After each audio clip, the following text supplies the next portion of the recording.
So I'm delighted to be chairing tonight's event, which is entitled, yes, Humans and Other Animals, the Tangled Web of Culture. Yes. Does anyone actually know what that means? Because I'm not sure I do. But thankfully we have three very distinguished speakers tonight who I think are going to help. So Andy Whiten is Professor of Psychology at University of St Andrews, and he is going to help us navigate this territory by introducing chimpanzees to us and taking us into chimp culture, the culture of our closest living relative. Professor Ruth Mace is an evolutionary anthropologist at UCL, and she is going to take a look at human cultures, and in particular explore the ways in which environment and genes may influence culture and the ways in which that is possible to detect. And we have Gaia Vince, who's a science journalist and broadcaster and author of this terrific book, Adventures in the Anthropocene. And she is going to tell us about her travels around the world, exploring the ways in which humans have influenced or are influencing planet Earth, and the very ingenious ways in which ordinary people are coping and finding ways to navigate the difficult consequences of this human-changed planet. Now, over the last 50 years, we've come an extraordinarily long way or our attitudes towards animals have changed a huge amount. And so that space that I was talking about between the animal kingdom and then humans has become blurred and is constantly changing. It's never very easy to study animals, and particularly if you're trying to find out about how they're feeling about something, or their emotions, or their culture. But with sensitivity and patience and some imagination, it is possible to frame certain questions that allow us to get an insight into the culture of non-human animals. Now, our first speaker tonight is a renowned expert in this field, and so I'm, without further ado, hand over to Andy Whiten. Round of applause, please. Thank you, Henry, and good evening. Yes, my brief was to talk about the cultures of apes and other animals, but we've each only got 15 or 20 minutes, so I've decided really to focus on our closest living relative, chimpanzees, because I think they illustrate many of the ways in which we think we can talk about culture in animals, and in fact, in several ways, really, their culture is the most complex among non-human animals. So I thought I should start off with a question which we all need to address. What is culture? Well, if you go out and buy a Sunday newspaper, there's one in particular, I think you'll get a whole section, one of many, which is called culture. And what's that about? Well, that tends to be about the arts, about the cinema, about what we might call high culture, ballet and opera and so on. But when anthropologists, I think like Ruth Mace here, or psychologists like myself talk about culture, we're meaning something much broader than that. The definition I'm offering today, I think, covers what we think of as characteristics of human culture, like this, that Ruth's going to talk about more, that vary around the globe. So the ways in which we dress, the kind of customs we indulge in, like this procession here, the kind of things we eat, and the way we eat them, the way we cook them and so on, our languages, and our material culture, our tools and weapons and so on, like the bow and arrow up there, and of course all the digital technology that's surrounding us and operating in our culture right now. So what ties those together, I think, is something like this, that these are all the things that we learn from others. We call this social learning, learning from others, but that endure for long enough to create socially transmitted traditions. So these are behaviors that spread by some process of social learning from others. They may spread across a population, and indeed across populations, and then we start to call these traditions, or perhaps multiple traditions, we call those cultures. So I hope Ruth would sign up to this definition. We'll see. This is the one I'm going to use. So I've illustrated it so far with humans. When we turn to chimpanzees, well, 15 years ago now, I was privileged to be the first author of this paper, which collated all we knew at that stage about chimpanzee behavior across Africa. And it's an amazing fact to think that Henry just mentioned a time frame of 50 years, and how much our notions of animals have changed in that time. Well, just 50 years ago, certainly 60 years ago, we knew next to nothing still about our closest living relative and how those relatives lived in the wild. And that's a very short time since then, when you think of casting that against the whole of human history, or indeed the millions of years in which the two species have been evolving together on the planet. Well, that all began to change when Jane Goodall went to Gombe and started studying chimpanzees there. Japanese soon followed. So by the time we were putting this story together in 1999, we had a total across all these different sites of about 150 years of observations of chimpanzees. And what had begun to emerge was that chimpanzees behave in different ways across Africa, as of course do people. And there was circumstantial evidence suggesting, well, this is because, for the same reason really, because these are traditions and cultures. The way we approached this was to collate all the information from all the long-term study sites, and the authors that I've put up here, the authors of the paper, were all the leaders of these long-term research study sites, Jane Goodall and others. And what we did was a two-phase systematic study, putting together all the information then. We first of all asked each research group to suggest what they thought might be cultural variations, putative cultures, if you like, behaviors that were very common at the site they worked at, and they'd heard, well, they don't happen elsewhere, or the other way around. You know, they're common elsewhere, and in 30 years of studying these chimpanzees, I've never seen them. And that gave us a list of 65 candidate behavior patterns that we thought might be cultural, and then we gave that list back to each of the research groups and asked them to code them. For each of the longest term study sites, the 6 longest term ones I'm summarizing here, were these customary, that's pretty much everybody did them at your site, or at least what we called habitual, done repeatedly by several chimpanzees, with circumstantial evidence that these might therefore be socially learned and passed on. Or at the other end of the scale, are they in fact absent? And there, of course, it's really critical to think, well, is that with some obvious environmental explanation for that, which wouldn't be very interesting, or not? So if we're looking at a behavior like you see at the top right there, those are chimpanzees using large stones to crack nuts open, which happens in West Africa.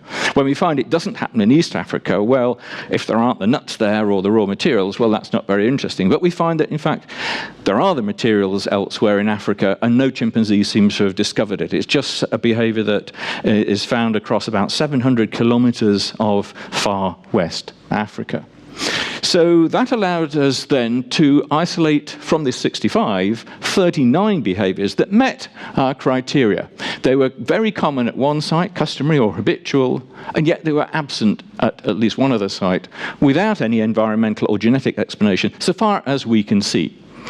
And this picture here shows 6 panels. It's the same 39 possibilities there, and they're lit up, as it were, they're coloured if they're common at a local site. So those patchwork quilts express the local array of traditions. One important thing is that they cover the whole range of chimpanzee behavior, really. So things like food processing, how you actually peel complicated foods and get into the middle, all kinds of tool use for foraging, for dealing with food, but also for hygiene, pain, for comfort, and so on, and various aspects of social behavior, even grooming techniques. So if you're a chimpanzee in West Africa and you groom an ectoparasite off the chimpanzee you're grooming, how do you dispatch it? You put it on your forearm and you squash it, and that's it. But if you're in East Africa, you'll probably take that parasite and you'll pick a leaf and you put it on the leaf and inspect it on the leaf, and then you'll use the leaf to squash it. So differences even at that level and other aspects of courtship gambits. Well, as I say, I don't have time to illustrate all of these. I'm just going, in fact, I have time to illustrate one. I'm just going to pick out one or two, really. The first one is top left there. It's called pestle pounding, and it's only found in Bossou in Guinea. And what happens here is a chimpanzee climbs into the top of a palm tree, quite a tricky thing to do. And then when it's there, it picks up one of the large fronds that the last chimps have probably left, and having got what it can from the growing point of the palm tree manually, it then uses that tool to beat into that and create a kind of mush or soup. That's what it's doing on the left here. And then it reaches down and picks it out. So here's a chimpanzee. You see a better view here now. Extraordinary behavior, standing bipedally like this, and with a lot of directed force beating into that central point. And this is a very strange behavior. We don't see it elsewhere in Africa, and yet here, so everybody does it. That's the local custom to get your food, and that takes you through the dry season. Here's another behavior also seen here, nut cracking using wooden hammers. The one on the left here is a stone hammer used for a very hard fruit, and this illustrates how it's quite tricky, and you shouldn't perhaps try it in a tree. And in fact, it takes several years to perfect. Youngsters will take up to 8, 9, or even 10 years to really get this right. You can't just smash a nut and knock it into smithereens, because then you end up with a powder. You've got to crack the shell and then be able to get the nut out. Now that is slightly more widespread across West Africa. It happens at both those two places, Bossou and the Thai forest. And as I say, it's spread about 700 kilometers, but it stops at a large river cutting through West Africa. It goes up to one side and then over the other side. It's not happening, although scientists have been there and checked. The raw materials are there, the nuts are there. I can crack nuts. No chimpanzee has thought of doing it, apparently. So what this leads us to is a picture which I can summarize as illustrating multiple and very diverse traditions, as I said, a whole range of chimpanzee behavior. Let's just put up that list to remind ourselves there.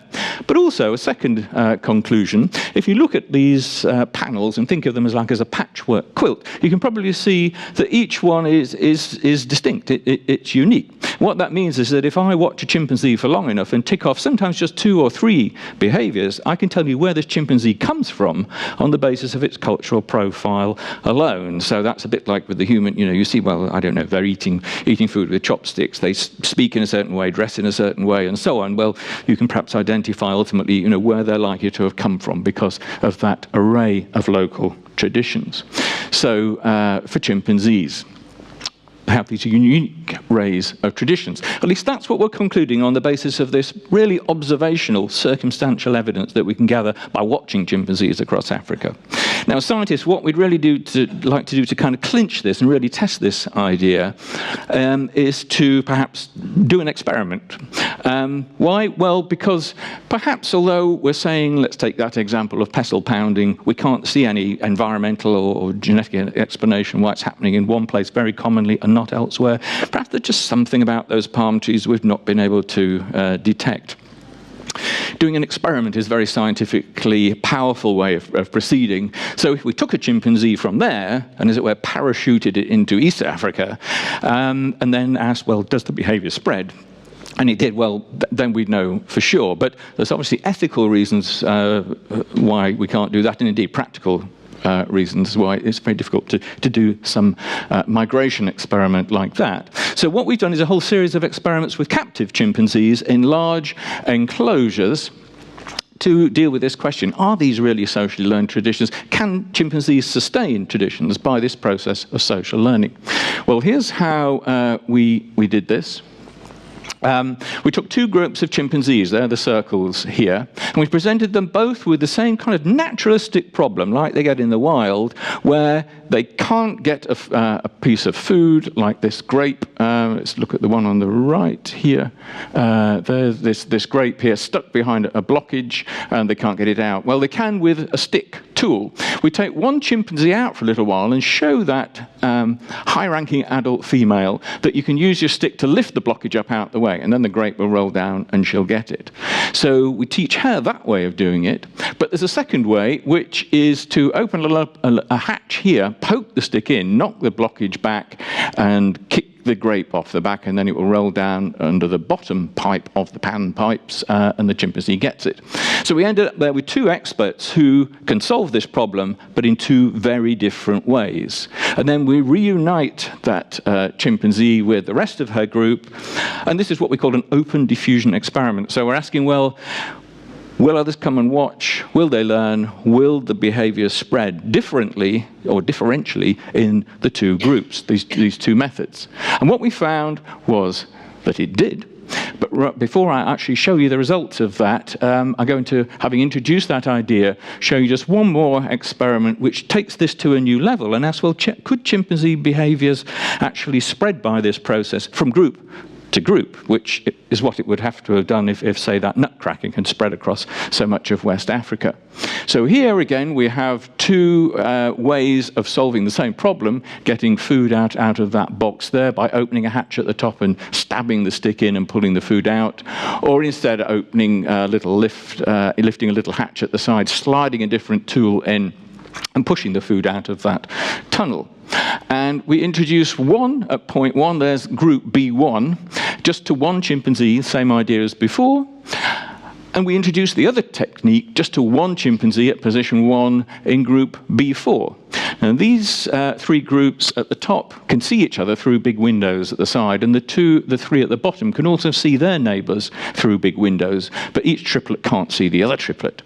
So what happened? Well, here's a graph illustrating what happened. Here's color-coded one chimpanzee doing one method, that method there, and here's color coding showing that one chimpanzee doing the other method, the lift method. So what happens as that might spread across the group? Yes, these behaviors spread differently, and that's already showing that, yes, these chimpanzees can transmit this behavior across the group like they did with the panpipes. But you'll notice there's one chimp here who's the black sheep, as it were, who realized, well, you could do this the other way. Once they've seen all the others doing it one way, they get the idea we can solve this, and they work it out the other way. And that's this stabbing way, which you might think, if you know anything about chimpanzees, as maybe a more natural kind of thing for chimpanzees to do. So by the time we've seen, well, what happens as chimpanzees across these three groups manage to solve this problem, they'll all end up doing it that way. But in fact, that wasn't what's happened. If we play the whole sequence, we find that what's spread across this triplet of groups here is that same behavior that we introduced right at the start, that we seeded. It's spread right across the three groups. And in fact, that's all that these are doing. So they've even kind of risen over, you might say, the little corruptions that happened along the way, with some chimpanzees working out you could do it a different way. There's something strong enough about their cultural processes. So there's the same information shown in a different way, and I put that graph up just to show that we did it with other devices like that, and we got the same kind of pattern if you look at the blue compared to the green. And then at another place called the Yerkes Center, we're doing it with several other devices, and the second one down there called panpipes, that's the experiment I illustrated earlier on. So what have we got there? We've got one chimpanzee who was trained to do the poke behavior. That spread right across the whole group. And here we introduced the different behavior lift, and that spread across that group with a few corruptions here, again, with the poking behavior being perhaps the more chimpy thing that surfaces anyway. So the point of this is that here we're showing that for sure these chimpanzees are socially learning these behaviors, they are traditions, and they're spreading multiple traditions, spreading across these groups, which, as it were, is consistent with our interpretation of what's happening in Africa. So that's the story about chimpanzee cultures per se. And the question I'd like to just spend a few minutes finally talking about is the question, well, how is culture transmitted How are these behaviors passed on? Well, as we see there, others come and watch very carefully what the expert's doing. If you watch youngsters, they watch very carefully what adults do.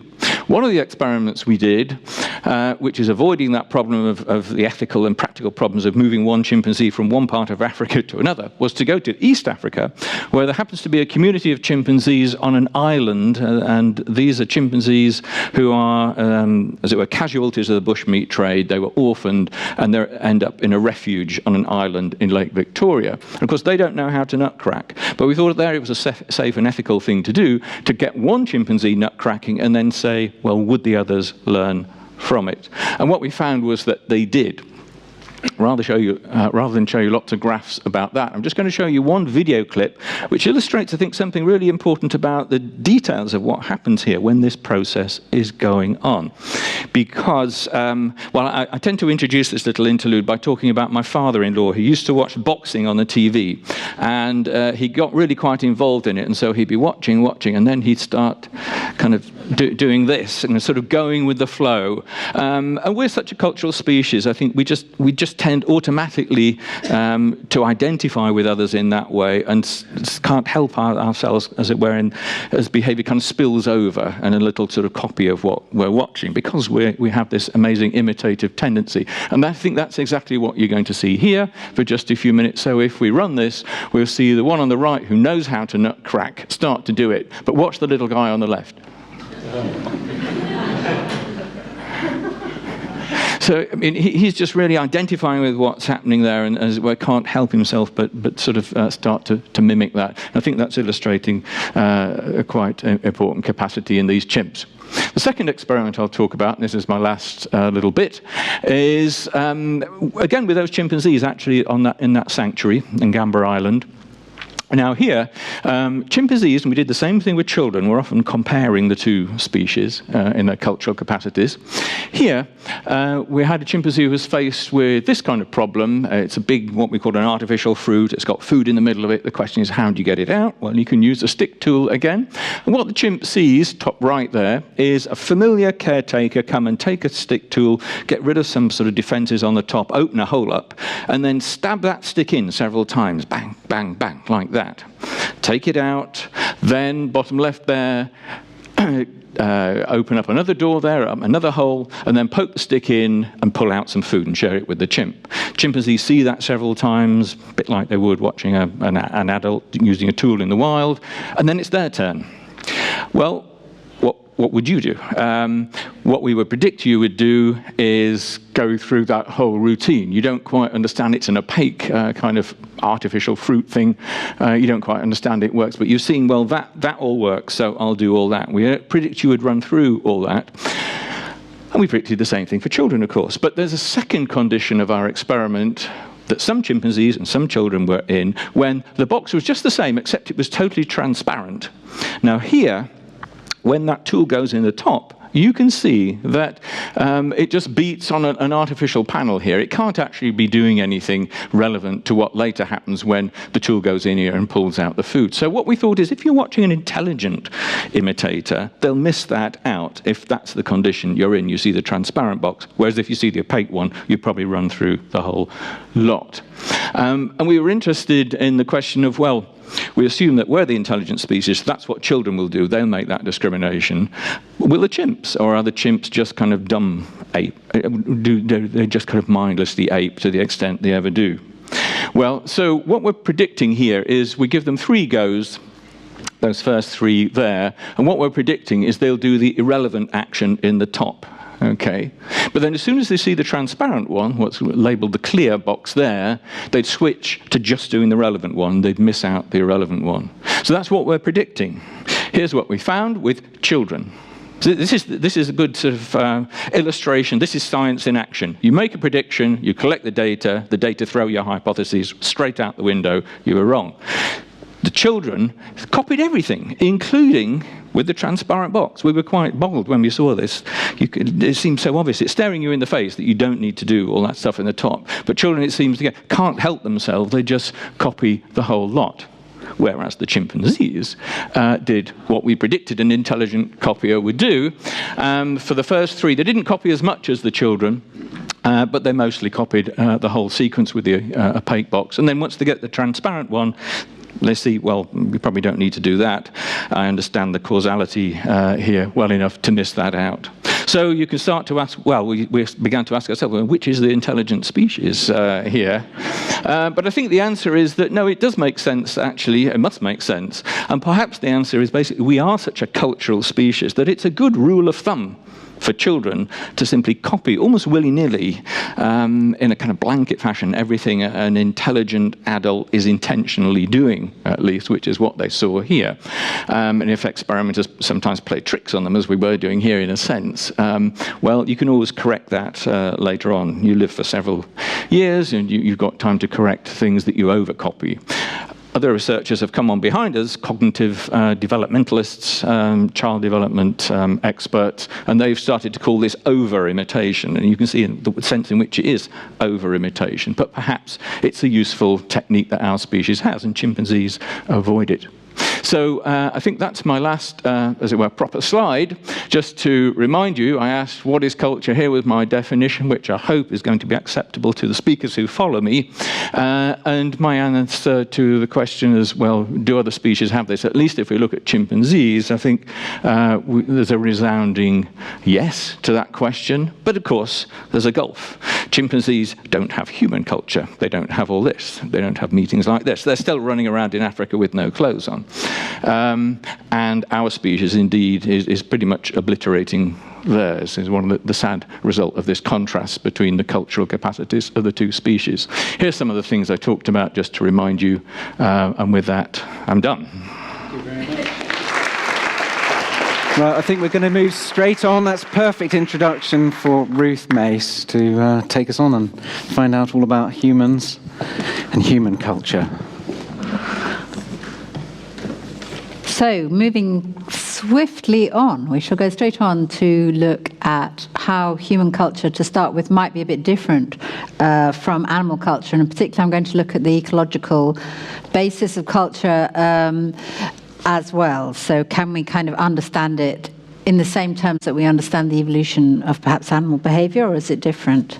Well, so humans are an unusual species because we actually live absolutely everywhere in the world, and there's no other species that does that apart from our parasites and our pets and all this sort of thing. And it is our cultural capacity that's made us able to do this. And as already explained, animals can do culture when you define it as socially transmitted behavior, but humans do something really clever which is called cumulative cultural evolution. So, and what this actually means is that not only can we learn from others, but we can sort of accumulate the knowledge and build on the shoulders of giants, if you like. So when I'm sitting here, I don't need to know how this little gizmo works or anything like that, because somebody else figured out. All the millions of years of ancestors and all the rest of it have come up with various sorts of behaviors, and humans are beginning to... The chimps can learn things, but they more or less have to go back to the beginning with each sort of new chimpanzee, as it were, and learn from scratch, whereas I don't have to do that. You don't have to do that. So we can actually accumulate knowledge over generations, and that's extremely clever, if you like, way of doing culture. So Andy gave you some examples of animal culture. I'll just give you some slightly more possibly useful cultural traits. Here are some not very useful cultural traits. These capuchins spend a lot of time sitting around sticking their fingers in each other's eyes, and there's lots of cultural variation in how you do that. You feel a bit sorry for a species that invented culture and wasted it on that. Perhaps my favourite are the dolphins. I don't know if you watch Spy on the Pod on the BBC and this kind of thing, but they have got some really super, almost human-like things. So if dolphins find pufferfish, they get very excited, because if you harass a pufferfish, it releases toxins, and the dolphins harass the pufferfish, and then they all sit around and puff in the toxins. So, which sounds probably familiar. Or they wear sponges on their noses. noses. And again, culturally transmitted, certain matrilions will pick this up and others won't. But dolphins, nonetheless, they're sort of stuck. So they're my sort of candidate for taking over the world, except for the fact that, you know, they live in the sea, they don't really have any arms or anything like that. So there's not much they can do. Whereas humans do have this very clever trick whereby, so here's, you know, someone invented rock art, and, you know, we've built on from that to have text and writings. Someone invented how to make a stone tool, and we've built on from that to make motorized vehicles or whatever. And this is why we have basically spread all over the world. One of the things you need to do that is a high population density. So if you actually look at when something like rock art popped up in the archaeological record, it coincides it's present in some places 100, well, let's say 40,000 years ago, and not in others. And that matches pretty well with where human population density was high. So this is why we think it's culturally transmitted, because if you have sparse population density, low population density, you simply can't maintain these elaborate, exotic traditions where we're learning from each other. And if you want some evidence of that sort of working in the other direction, so the Tasmanians, which is an island south of Australia, we know that when the Tasmanians arrived in Tasmania, they had all the sorts of things that the mainland Aboriginal Australians had, and I've listed some of them there: bone tools, cold weather gear, fishing spears, boomerangs, lots of kind of quite familiar technology found in Australian Aborigines. But because they became isolated by being on this island, when they were sort of encountered by seafaring, I guess it was 17th century explorers, as it were, they found them living in a Stone Age culture where they'd basically lost all those things because they just didn't have a large enough population to sustain it. And if you want to test it experimentally in the lab, it's also been done where if you give groups of people tasks which have to be transmitted culturally, small groups of people can't do it. They lose nearly as well as large groups of people. So high population density is one of those things that sort of shows how important cultural transmission is in developing all these kind of rather exotic behaviors. So actually, humans have gone through a lot, major transitions, which I would describe as essentially cultural in our social life. So hunter-gatherers came up with tools, art, expanded all over the world. When we invented farming, all sorts of things, the population massively grew, and we started having all this diversity in like our kinship systems, our political systems, all these kind of social arrangements all became extremely diverse all over the world. And then since then we've had urbanization, education, and all sorts of sort of slightly weird things which are harder to explain in evolutionary terms, like the demographic transition to low fertility. Now, I don't have time at all to talk about any of these. I'm just quickly going to give some examples about, can we understand sort of cultural diversity to some extent in an evolutionary sense as an adaptation to the environment in which we live. So I'm going to start with some examples, just sort of classics from anthropology to do with marriage and kinship systems. And then I'm also going to talk not just about how ecology influences our culture, but also how our own culture is influencing our genes. So in other words, genes and culture are co-evolving. So gene culture, co-evolution, and I'll just quickly give you some examples and we can maybe discuss more later on. So marriage, I said we talk about marriage systems. So humans, in some parts of the world, there's monogamous couples. Other parts of the world, a man might be allowed to marry several women, and there's even a few parts of the world where several women might marry one man. And this graph actually relates that to sort of male labor and environment. So let me just give you some examples. So in Africa, for example, African pastoralists who keep big herds of livestock, their polygyny is quite common. These are 3 wives and a grandmother from one family of Ethiopian herders, and the only way that can be sustained is in an environment where men don't really have to do too much work and the women are almost self-sufficient because they only have one man there between the 3 of them. Whereas if you look at something like the Arctic, there aren't really any cultural rules forbidding polygyny, but it's just impossible because it's so difficult to live there that one man, the women and children often have to stay indoors throughout winter. It's too cold to go out with a young baby, and therefore the man has to supply most of the food, and they just cannot, they wouldn't be able to feed two families. So ecological reasons, you get monogamy. And polyandry, this is one of the rarest marriage systems. So that picture is of two brothers married to the same woman. And it's found in areas, so this is actually pictures from Tibet, where if you notice that little green patch, that's the only farmable bit of land. The rest of that river valley is too steep, too dry. And so there's a severe shortage of land. So there's just not the option. So in order to keep the farms together, all the brothers have to marry the same woman. And the only real alternative there is to possibly, as we know, Tibet is associated with these huge monasteries, and that picture on the right, there's the monastery at the top there. All those other houses are where all the monks are living. So these are very large institutions. Something like 1 child in 7 is meant to go to the monastery. So, but maybe they're living in somewhere where they just really couldn't sustain high rates of marriage for everybody else. So in fact, the younger brothers don't get a very good look in these polyandrous marriages, because they're often many, many years younger than their elder brother's wife that turns out to be also their wife. And if you actually inject new economies into this system, they do leave. It's not that they particularly want to be in this polyandrous marriage, but the environment can't sustain anything else. Or who do you live with? So some families you live with your male relatives, your husband's relatives. Some families, some societies, you live with your wife's relatives, and these are called patrilineal and matrilineal households. So what matrilineal has always been thought of as a bit of a puzzle, because men can't really pass wealth on to their sons. They have to pass on to their sisters' sons, which everyone's sort of thought is a little bit odd. And it is rare. It's only about 17% of societies, but pops up enough places around the world that it probably requires some kind of explanation. And some of us have been using some statistical techniques to try and work out, if you look at evolutionary change through time, when do you find matrilineal? When do you find patrilineal things? And we're using statistics because you can't really see those kind of social organization in the archaeological record.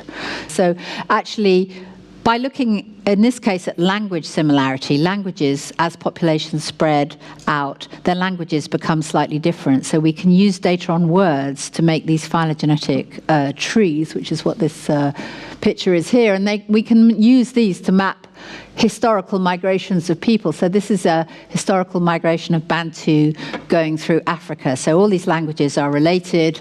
We can see which ones are more related to others. And we can use statistics that I obviously don't have time to explain in much detail now, not only to try and work out, not just the tips of the trees, but what were most likely to be going on sort of in the tree, so we can get a sort of little historical look at what's going on. And we did that with some African data here. I don't know if you can see. It's basically the red dots are patrilineal cultures and the purple dots are matrilineal cultures. And we've put them on both the tree and a map there. And the Bantu started off in West Africa and expanded through Africa. And as they sort of basically, as they moved in and out of the forest, they sort of switched between matrilineal and patrilineal social structure. And that switch occurred several times, you can see. And one of the explanations for that actually goes right down to the humble tsetse fly, in that in much of southwestern Africa, the tsetse fly prevents people keeping cattle. If you look at where there's cattle and where there's matrilineal, they don't really overlap. And so we've actually can show statistically, if we map all the combinations of cattle, matrilineal, no cattle, patrilineal, which is 4 different cases, onto the tree, and do some statistics on it, we can actually look at estimated routes of cultural change in the past. And we can actually show that when matrilineal societies acquire cattle, it's not very long before they become patrilineal societies, because patrilineal wealth is often associated with polygynous marriage, as I said right at the beginning. So we've got something ecological, totally changing the sort of social structure of human society. And something as sort of, as I say, unexpected as the tsetse fly, influencing how, our culture actually looks in this case. I said I'd also give some examples going the other way, where culture's influencing our sort of genetic makeup. And perhaps one of the most famous examples of that is lactose tolerance. So most of us in Europe can drink milk without any digestive problems, but actually most people in the rest of the world can't digest milk over the age of 5 because we never had any reason to. But the only populations that can have a history of keeping cattle. So that this cultural innovation of keeping cattle is actually changing our own genetic makeup. So a few years ago, the gene was actually identified. This is a map of the gene with the boring name of -13.9T that actually gives you the ability to digest lactose as an adult, which is very prevalent in Europe, but not very prevalent in Africa. And in fact, if you look at populations in Africa that keep livestock and compare them with populations very nearby who don't keep livestock, so in this graph, the yellow bars are the ones that keep livestock and drink milk, and the purple bars are the ones that don't. And they just don't have the ability to digest lactose. So here's a cultural trait that came in probably no more than 6,000 years ago, and in Africa probably only about 2,000 years ago. So this is really fast evolution. So it's gene culture co-evolution, changing our genes. It's one of the fastest ones. So here we are, this is just a picture of showing sort of very recently in our evolutionary history did we start milking cows, which is when we think this gene started to be selected for. Other examples, cannibalism. Papua New Guinea, there's a habit of eating possibly your enemies in mortuary feasts, which gives you kuru, which is a disease a bit like BSE in cows. And it puzzled epidemiologists because mainly women and children seem to be getting this disease, not men. But it turns out that only the men didn't really like eating people. They preferred to eat pigs, but there was a shortage of pigs, so the women and children ate other people and ended up giving themselves this disease. So when it was finally, and now this graph actually just shows some of the area of parts of an area where this cannibalism was common, and the pink shaded area shows where cannibalism is common, and the red dots show individuals that have this gene variant. So we've got cannibalism here, selecting for a gene variant that protects you against kuru. So another cultural trait that's changing genetic makeup. And this is another example from China. The grey bars are showing the spread of agriculture, agriculture is associated with drinking alcohol, because once you keep grain, it ferments and you start realizing that you can drink the products of it. And the dots are showing alcohol dehydrogenase evolving there. So these are really recent cultural adaptations, long since we were hunter-gatherers, which are influencing our genetic makeup. So just think, everything, these are just ones we know about. There's others, and just going back to the Tibetans where I started. So Tibetans live very, very high, highest long living population in the world, long-lived year-round over 4,000 meters, which doesn't really happen anywhere else. Tibetans have got a gene that enables them to breathe much faster than you or I would. If you go up there and you try and run, you'll probably just fall over because you'll run out of oxygen. And Tibetans just don't have that problem, so you could almost... And there's some argument that they've only been up there really quite recently, so that's also a candidate for the fastest ever case of a genetic change through a sort of cultural tradition of living up in the mountains. So we've mainly talked about useful things. I just want to draw to your attention the possibility that cultural transmission, I think it's this powerful weapon that, as I said, has enabled us to take over the world, and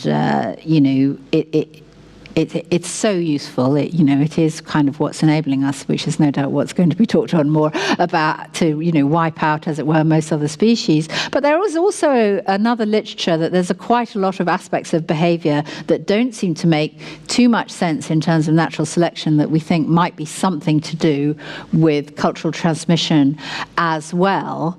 And I've just given a few examples here. So religion, well, you might think it's not particularly logical behaviour. But actually, from the point of view of natural selection, it is probably being part of a strong, cohesive group is probably quite good, actually, for your reproductive success. So I don't see it as too much of an evolutionary puzzle, even if it doesn't really sort of be not a particularly logical thing to do. Contraception might be another example that's kind of the other way around. It might be quite a logical thing to use because it makes your life easier. You don't have to be having babies all the time. You don't have to be worrying about all that, and you can get on with all sorts of other things. But it's probably not very good for your reproductive success at all. So we're not really very sure about what's going on there. And then you've got other things like alternative medicine, which I would contest is both not logical and not good for your reproductive success because it doesn't actually work. And there have been some models which kind of show that the less well, if you assume that we're copying others in terms of our medicinal choices, there are some scenarios where alternative medicine can actually spread more the less well it works, because if it doesn't work, people carry on taking it for longer, so they're there as a model in the population for everyone else to copy, and therefore these traditions get spread round and round. So whilst most of my talk has been about culture being a sort of very useful way of adapting to the world around us, I think we also have to keep our mind open to the possibility that because the process of cultural evolution or transmission, whatever you want to call it, is not exactly the same as the transmission of genes. We don't necessarily expect it to always take us to an end point where not just useful behaviours, but also perhaps some of these behaviours that are slightly more eccentric and harder to explain in evolutionary terms. And on the basis of that, I shall pass on to the next speaker. Okay.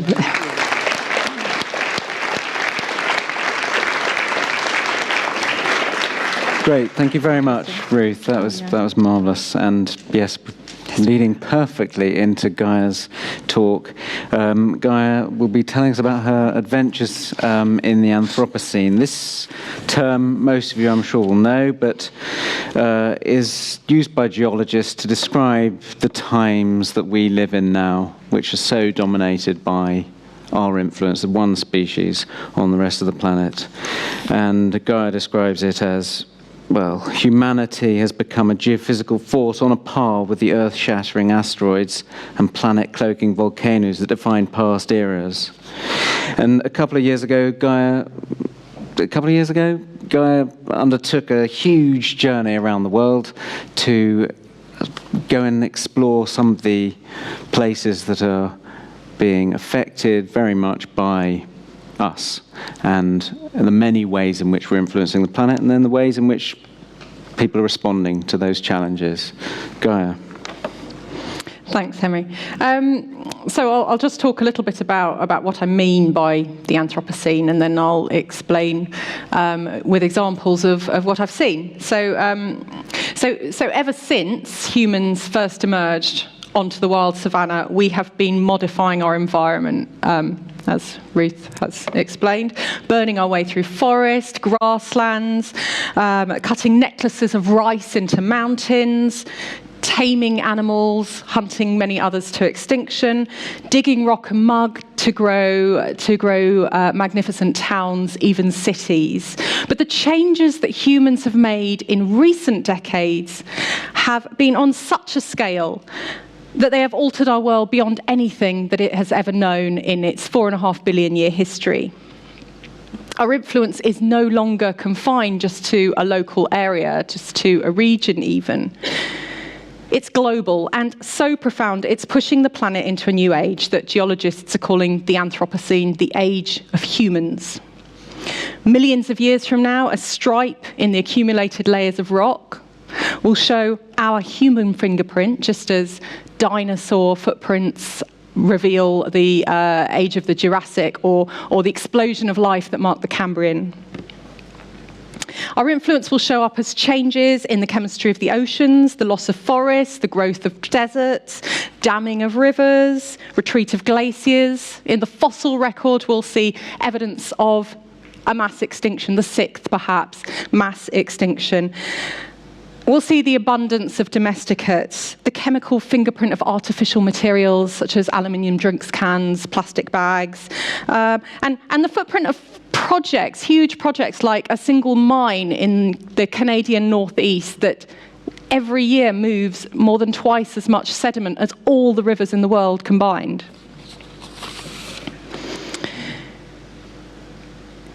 So Earth is now a human planet. We decide whether a forest stands or is razed, whether pandas survive or go extinct, how and where a river flows, even the temperature of the atmosphere. We are now the most numerous species on Earth, and coming up behind us are the animals that we have created through breeding to feed and serve us. 4/10 of the planet's land surface is now used to grow our food. 3/4 of the world's fresh water is controlled by us. It's an extraordinary time. In the tropics, coral reefs are disappearing. At the poles, glaciers are melting. The oceans are emptying of fish because of us. Islands are vanishing under rising seas. In the Arctic, new islands are appearing as the snow melts and they're revealed. No part of this planet is untouched by human influence. We have transcended natural cycles, altered the physical, chemical, and biological processes of the planet. Humans have the power to heat the planet further or cool it right down. We can eliminate species or engineer entirely new ones. We've invented robots to be our slaves, computers to extend our minds. We have an ecosystem of networks with which to communicate. We've shifted our own evolutionary pathway in some of the ways that Ruth has described, but also with medical advances that now extend our lives and save those who would naturally die in infancy.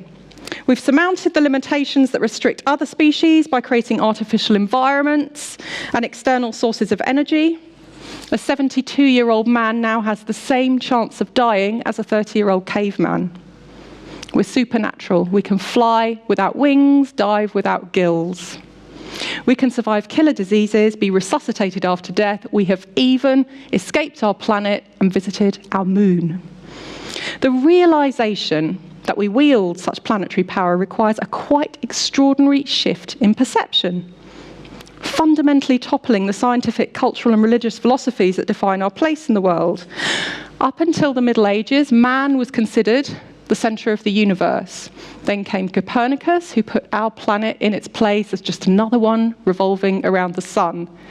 Then by the 19th century, Charles Darwin came along and said, humans are just another species.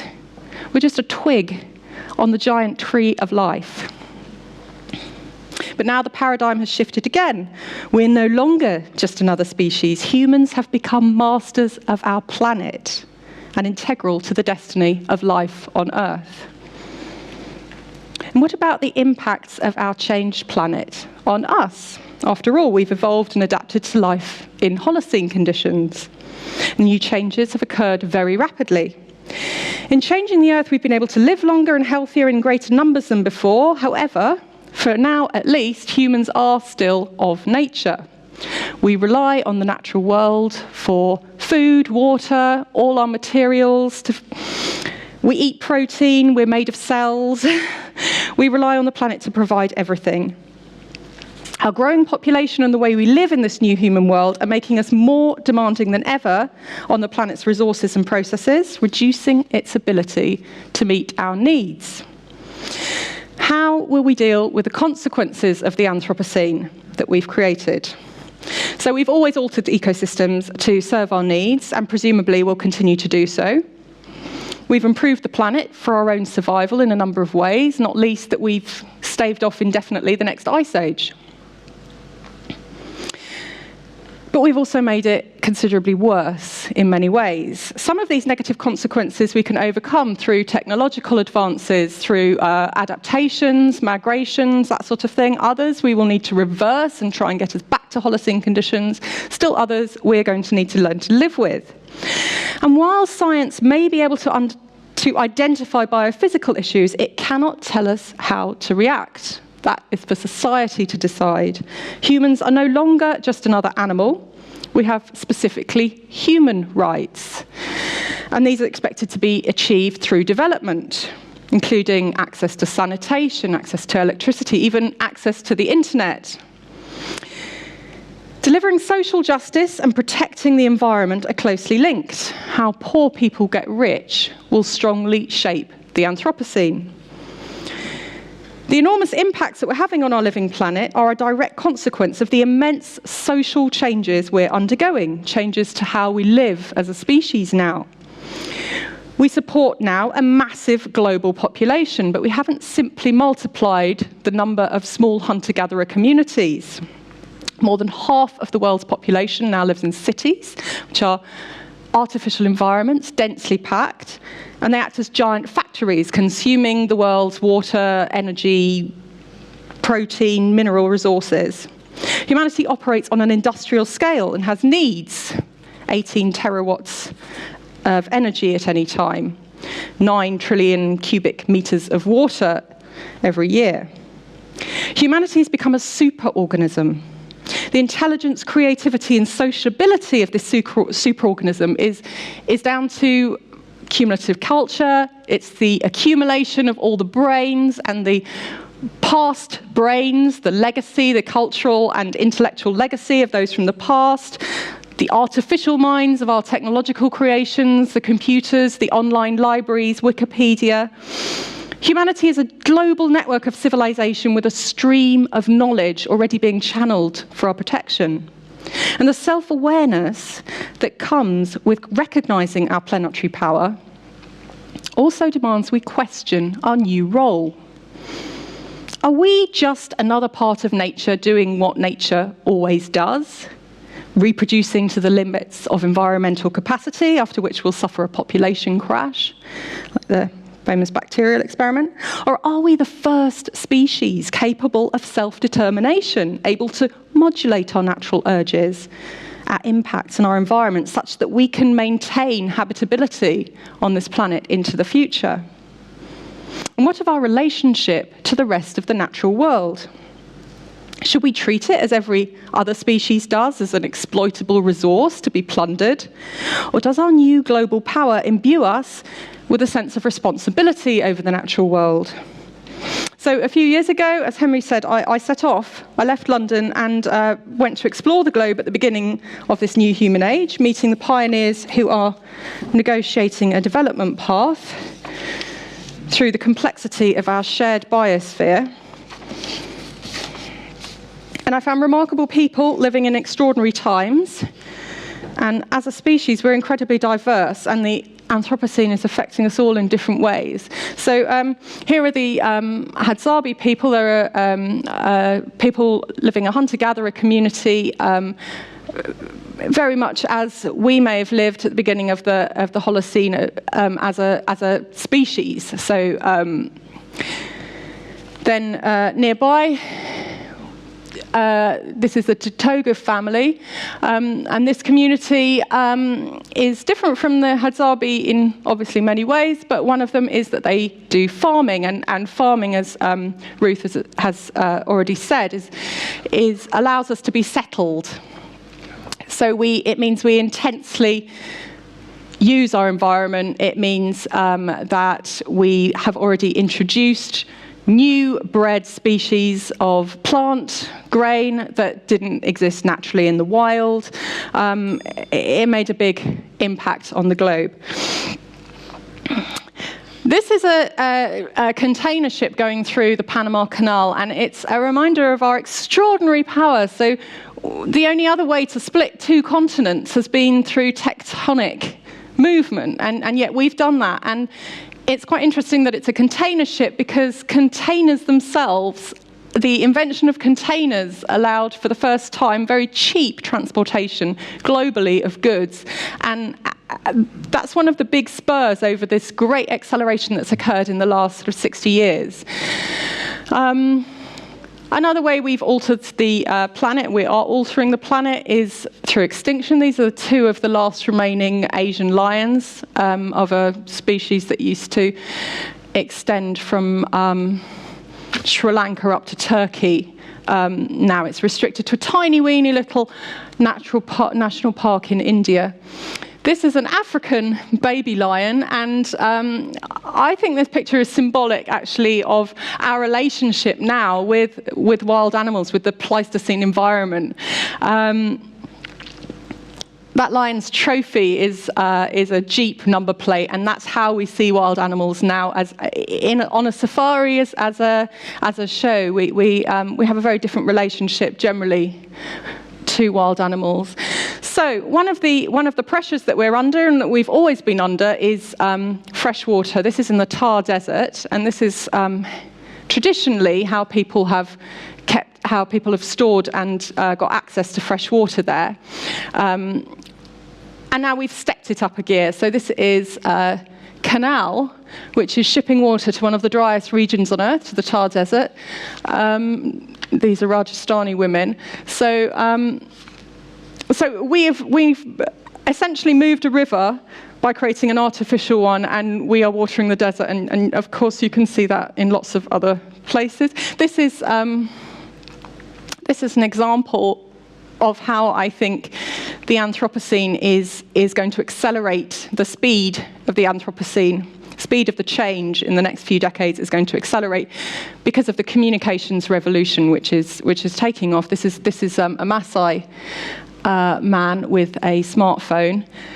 I mean, it's incredible. It's completely transforming lives. And here, this is a very remote village in northern Turkana, on the border of Ethiopia and Kenya by Sudan.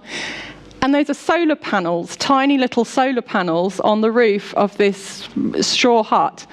And they are useful because they're powering the mobile phone, which is great. However, one of the biggest challenges we face is food. It's always been food. And this is how a large proportion of the world still farms. This is a working plough in India. One of the solutions to the farming crisis is going backwards now. Instead of over the last thousands of years, we've honed in the crops, the grains that we've bred, to just a few different varieties. Most of the world just now uses relatively few different varieties. These are indigenous corn varieties, and now there is this big move to explore some of the indigenous varieties of crop that we have, and see whether they're suitable for different environments. This is a geneticist, a plant geneticist working in northern Uganda, and he's working with peanuts because they've got a very high protein content, and they work really well in semi-arid conditions. And it's a variety of tools like this, of getting water to people through different ways, of looking at different types of. This is Bangladesh. This is people trying to grow crops on floating gardens. This is a research facility, but actually people are using this around the world. So we are endlessly adaptable, and we're going to need that. This is Tibet. Well, it's Ladakh actually it's part on the borders of Tibet. It's a big Tibetan population. There's the monastery there. And as Ruth already explained, this is it's a high-altitude desert. They don't get enough water. They've got very little land. And now they have the added pressure of global warming, which is melting the glaciers, the few glaciers that did provide water during irrigation time. So this incredible guy that I met, who's a local retired railway worker, has actually created artificial glaciers in the shadows of the mountains to provide irrigation water during the sowing season. And this is his glacier once it's formed. And this is the result of the glacier. crops. And what it's stopping is this massive migration to Mumbai and to other big cities of the indigenous population, and perhaps allowing their culture to survive a little bit longer. Their Ladakhi culture, there's a woman with her cow-yak mixture, and this is the man himself, really clever man with his crops. And then equally desperate situation in the Peruvian Andes, another high altitude desert, another global warming inflicted disaster, no glaciers, and these two alpaca farmers are painting their mountain white. This is how much they've done so far. That used to be a big glacier. They're painting it, hoping to bring back the river which fed the pasture that their alpaca lives on, so they don't have to move and migrate to Lima. On the outskirts of Lima, this guy is trying to harvest fog water using these huge nets, and it's actually very successful. He gets a lot of water off that, and he's planting trees which will hopefully eventually do the job of the nets naturally, and that's how rainforests work. So yeah, are we going to look for completely different foods? This is Southeast Asia, very common delicacy, delicious crickets, locusts, deep fried. Insect protein, much more efficient environmentally than cows, than cattle.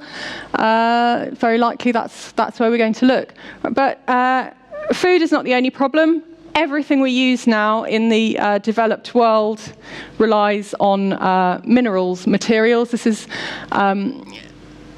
the appalling mine that this guy is working at. This is a silver mine in Potosi,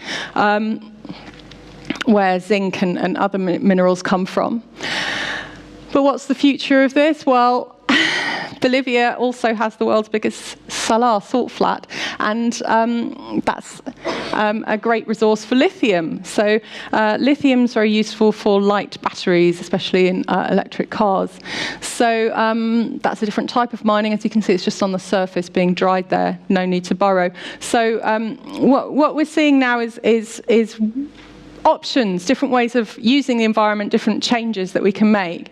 But the biggest change that is happening across the globe, and which will accelerate all these things. So Ruth's already talked about the importance of dense populations for accelerating cultural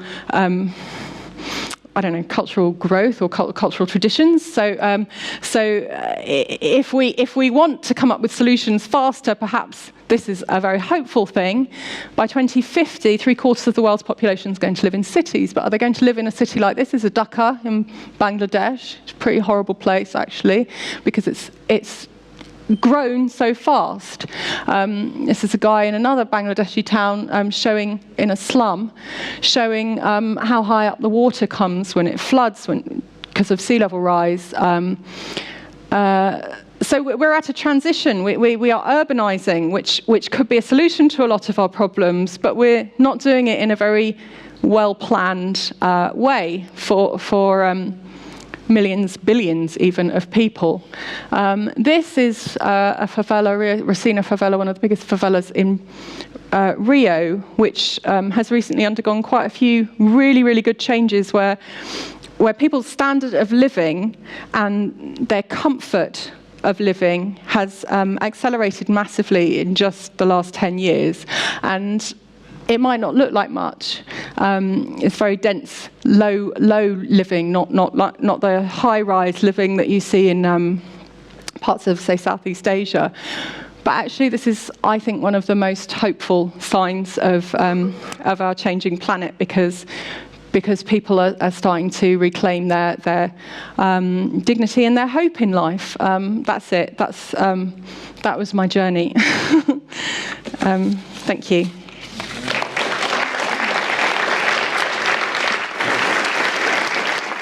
Would you say you are, given everything you've seen in your book and what you spoke about, would you say you're optimistic for the future or not?